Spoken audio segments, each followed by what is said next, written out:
Subscribe कीजिए scholar elite channel को और बेल आइकॉन को दबाइए लेटेस्ट एजुकेशनल वीडियो सबसे पहले देखने के लिए।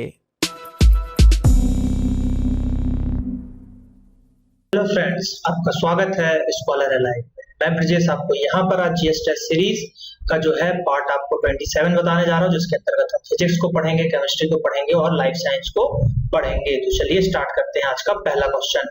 तो पहला क्वेश्चन जो है हमारे पास कि अमाशय जो होता है आपका, तो अमाशय में दूध का फटना परिणाम है, मतलब अमाशय में दूध का फट जाता है, वो किस कारण से फटता है? पेप्सिन, रेनिन, हाइड्रोक्लोरिक अम्ल या फिर टैनिन? तो इसका आंसर जाएगा रेनिन। रेनिन जो है दूध को फाड़ने का काम करता है आपके अमाशय में, स्टोमक में। ये बहुत इंपॉर्टेंट क्वेश्चन है, एक very very very IMP question है जो कई बार आरआरबी में रिपीट हुआ है, यानी कि रेलवे में रिपीट हुआ है और हमेशा रिपीट होता रहेगा। तो क्वेश्चन जो है इसका लेवल ही इतना अच्छा यहाँ पर बनाया गया है, क्योंकि ये मतलब एक अच्छे क्वेश्चनों में आता है। साइंस का जो है एक अच्छा क्वेश्चन माना जाता है इसको। अगला जो प्रश्न देखने को मिलेगा वो देखने को मिलेगा कि आने वाले रक्त में फेफड़ों से, जो फेफड़ों से आ रहे हैं रक्त, उसमें किसकी मात्रा फेफड़ों में प्रवेश करने वाले रक्त की तुलना में अधिक होती है? ठीक है, CO2, O2 बोथ। क्या देखिए, फेफड़ों से आने वाले, मान लीजिए ये आपके लंग्स है, तो फेफड़ों से आ रही है और एक में इन हो रहा है और एक में आउट हो रहा है। तो आ रही है फेफड़ों से यानी कि आउट हो रहा है, उसमें इन जो हो रहा है उसकी तुलना में प्रवेश करने वाले रक्त की तुलना में अधिक होती है। क्या होती है? CO2, O2 बोथ क्या होती है? तो देखिए, जो CO2 जो आएगी है ना, उसमें CO2 रहेगी, जो यहां से जाएगी तो वो ऑक्सीजन युक्त जाएगी।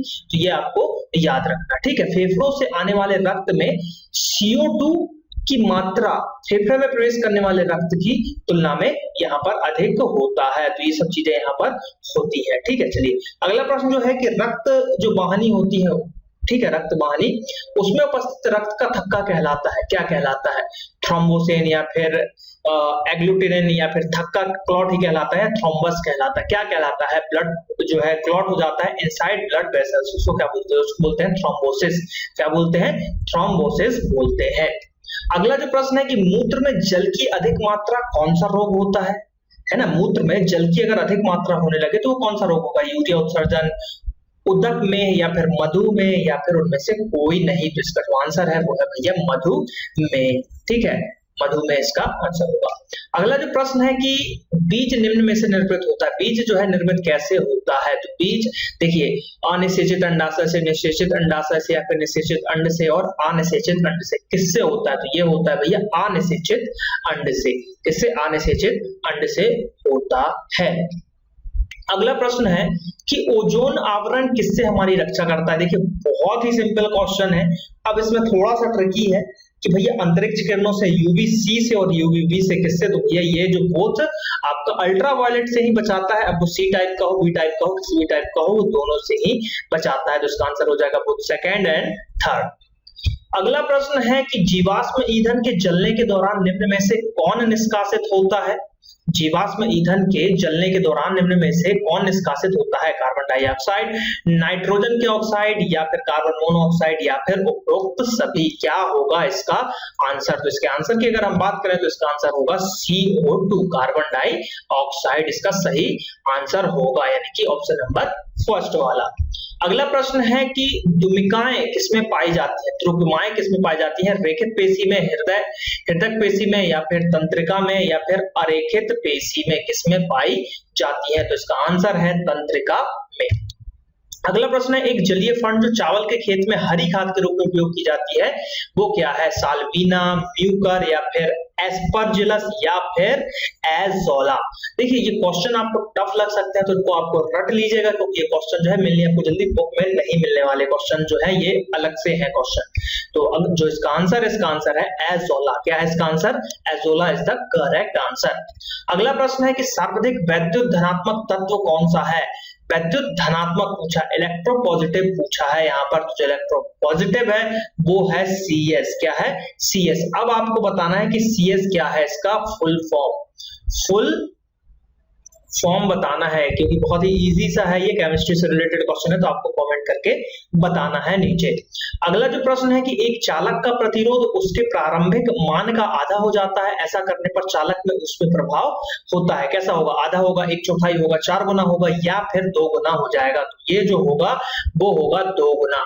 जैसे ही उसका मान आपने क्या किया, आधा किया, चालक के प्रतिरोध और उसके प्रारंभिक मान का अगर आधा हो जाता है प्रतिरोध जो है, तो उसमें चालक का उसमें प्रभाव कितना हो जाएगा? 2 गुना। अगर 1/2 होता है तो वो जो है यहाँ पर 2 गुना हो जाएगा। अगला जो प्रश्न है कि वर्ण लेखन विधि किसके शुद्धिकरण में प्रयुक्त होती है? ठोस में, गैस में, द्रव में, या फिर उपरोक्त सभी में? तो इसका आंसर है उपरोक्त सभी में। उपरोक्त सभी में जो है आपका वर्ण लेखन विधि शुद्धिकरण में यूज कर सकते हो। ये मैंने पढ़ाया है केमिस्ट्री डिटेल पार्ट में।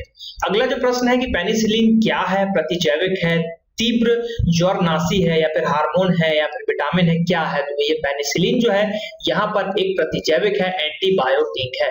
तो आपको दूसरा क्वेश्चन है आज का कि आपको बताना है कि पेनिसिलिन की खोज किसने की?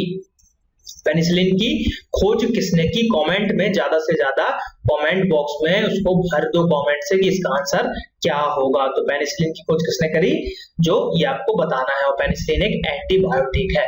अगला जो प्रश्न है, निम्न में से किसकी कमी के कारण जो है क्वाशिकोर की बीमारी होती है? तो ये होती है एमिनो एसिड, या फिर कहीं कहीं पे आपको एमिनो एसिड नहीं मिलेगा, आपको प्रोटीन मिलेगा। ठीक है, तो इसका आंसर प्रोटीन भी जाएगा, क्योंकि 20 एमिनो एसिड से मिलकर जो है प्रोटीन का निर्माण होता है। तो यहाँ पर एमिनो एसिड दिया गया है, कहीं कहीं जहां इजी लेवल होगा वहां प्रोटीन लिखा रहेगा, जहां टफ लेवल रहेगा वहां एमिनो एसिड मिलेगा। तो इसका आंसर है एमिनो अम्ल। अगला जो प्रश्न है कि लैक्टेज की उपस्थिति में लैक्टोज परिवर्तित होता है ग्लूकोज तथा जो है गैलेक्टोज में, या फिर ग्लूकोज तथा फ्रक्टोज में, केवल गैलेक्टोज में, या फिर केवल ग्लूकोज में? किसमें परिवर्तित होगा लैक्टोज की उपस्थिति में लैक्टोज? तो ये जो होगा ये होगा ग्लूकोज तथा गैलेक्टोज में होगा। ठीक है, अगला जो प्रश्न है कि मेढक में त्वचा श्वसन हेतु उपयुक्त रहती है, क्या रहती है? जो त्वचा श्वसन, जो मेढक है त्वचा का श्वसन करता है, तो अधिक संवहनीय होने के कारण, नम होने के कारण, सल्क तथा रोमों की अनुपस्थिति के कारण। तो इसका आंसर है भैया उपरोक्त सभी। और ये क्वेश्चन ये भी आता है कि मेढक जो अपना श्वसन कैसे करता है, तो त्वचा से करता है। तो एक क्वेश्चन ये भी यहां से बनता है।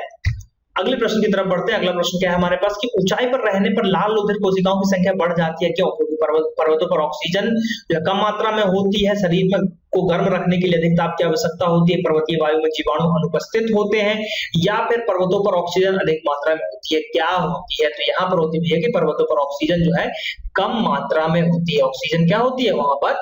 कम मात्रा में होती है। ऊंचाई पे ऑक्सीजन घटता जाएगा और ठंड बढ़ेगी।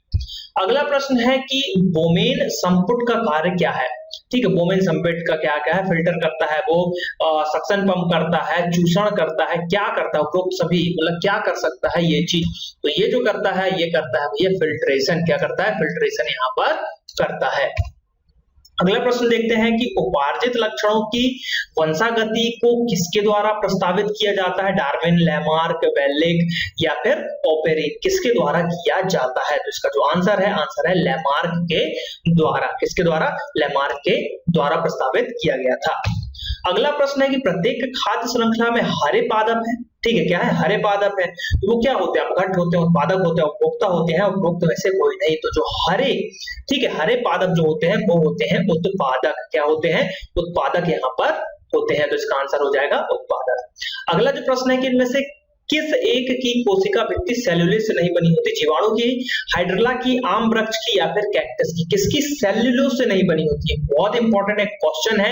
तो आंसर है भैया जीवाणु। बैक्टीरिया की नहीं बनी होती, बाकी हाइड्रा, आम का वृक्ष, पेड़ है, कैक्टस भी एक पौधे की श्रेणी में है, तो ये सभी जो है सेल्यूलोज से निर्मित होते हैं। कोशिका भित्ति जो है सेल्यूलोज की बनी होती है, लेकिन बैक्टीरिया की नहीं बनी होती है।